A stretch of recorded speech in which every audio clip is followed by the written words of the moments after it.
Olá, meus queridos irmãos, tudo bem?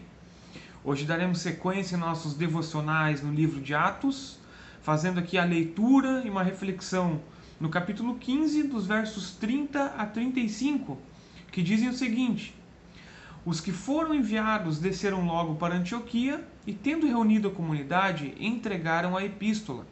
Quando a leram, sobremaneira se alegraram pelo conforto recebido. Judas e Silas, que eram também profetas, consolaram os irmãos com muitos conselhos e os fortaleceram. Tendo-se demorado ali por algum tempo, os irmãos os deixaram voltar em paz aos que os enviaram, mas pareceu bem a Silas permanecer ali. Paulo e Barnabé demoraram-se em Antioquia, ensinando e pregando, com muitos outros, a palavra do Senhor. Pois bem, irmãos, a nossa passagem aqui, ela ocorre imediatamente após a confecção daquele documento, daquela carta, daquela epístola, né? Em virtude da reunião do Concílio de Jerusalém, em que estavam sendo debatidos alguns temas extremamente importantes para a Igreja de Cristo. Temas aí passíveis, de fato, de uma divisão dentro da Igreja do Senhor. Então, vimos anteriormente, esses homens se reuniram, né, de uma maneira colegiada, decidiram, tomaram algumas decisões, né? E o que acontece que alguns homens são destinados a levarem esta mensagem. No caso, os mensageiros são Judas e Silas, né? Enviados a Antioquia, homens que falavam grego, facilitando certamente, né, esse contato com os irmãos da igreja de Antioquia. E assim esses homens chegam lá, né, reúnem a comunidade da igreja de Antioquia, entregam essa epístola, fazendo a leitura disso, né?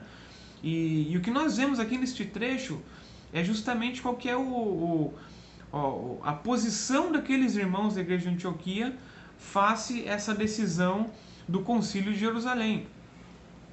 E nós vemos no verso 29, um pouco antes aqui da nossa passagem, né, que há uma série de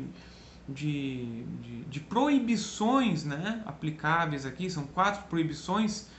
A questão da abstenção das coisas sacrificadas a ídolos, do sangue, da carne de animais sufocados, das relações sexuais ilícitas, né? Então tudo isso é apresentado aos irmãos nesta oportunidade.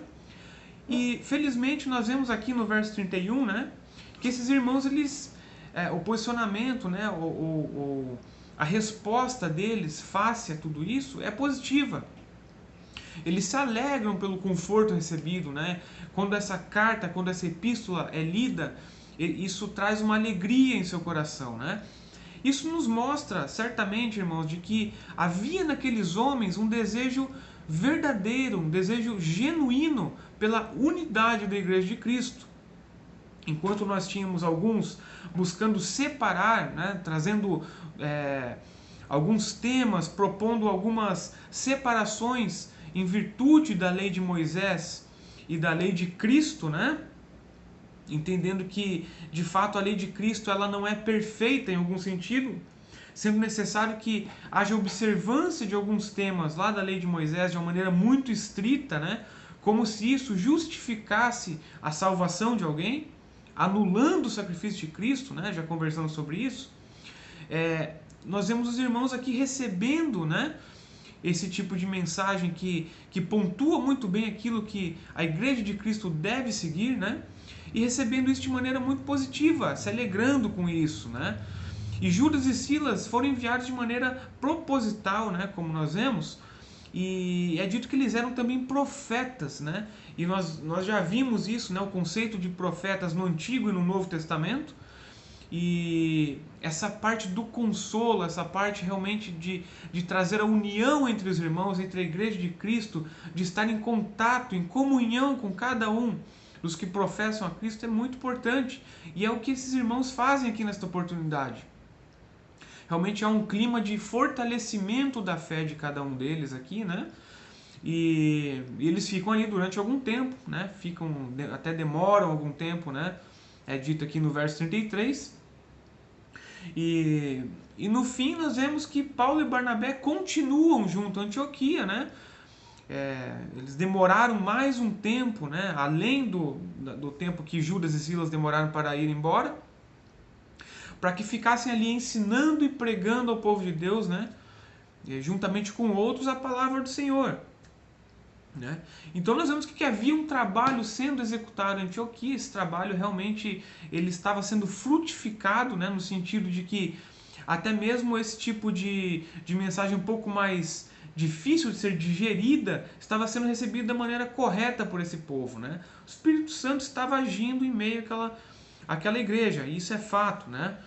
Nós vemos aqui Antioquia, neste momento histórico, como um centro de crescimento, de desenvolvimento e de alcance missionário. Né? Então, portanto, um local estratégico de pregação da palavra, de propagação do Evangelho do Nosso Senhor. E mais uma vez, todo este contexto nos mostra, né, os contornos daquilo que é a soberania de Deus agindo no meio da história, agindo no meio, através de sua igreja, no meio de um contexto histórico, de uma civilização, de um povo específico, de um país específico, né, de um território dado. Então é isso que nós vemos acontecendo aqui, né? A igreja vai se expandindo, vai de fato frutificando, né? Conforme o trabalho missionário vai ocorrendo. E isso nos traz hoje uma reflexão no sentido de que o trabalho missionário ele continua ocorrendo, né?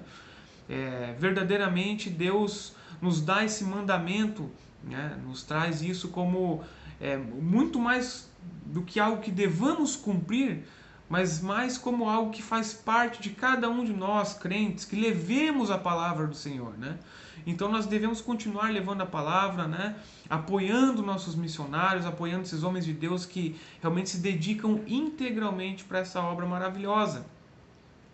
Então, o mesmo Deus que agiu lá no passado, que agiu nesse contexto histórico, que nos mostra que nesta narrativa bíblica, o mover do Espírito Santo, ele é o Deus que está agindo por meio dos missionários espalhados mundo afora. Lembremos, pois, de apoiar esse pessoal, né? Nossos irmãos queridos, não somente com nossos recursos, mas também com as nossas orações, pedindo proteção a estes homens, pedindo para que o Senhor esteja com eles enquanto eles carregam a mensagem da cruz e que isso alcance muitas almas, né? Certamente essa é a vontade do nosso Senhor. Então, esta mensagem de hoje, eu espero que o Senhor abençoe o dia de cada um dos irmãos e um grande abraço a todos.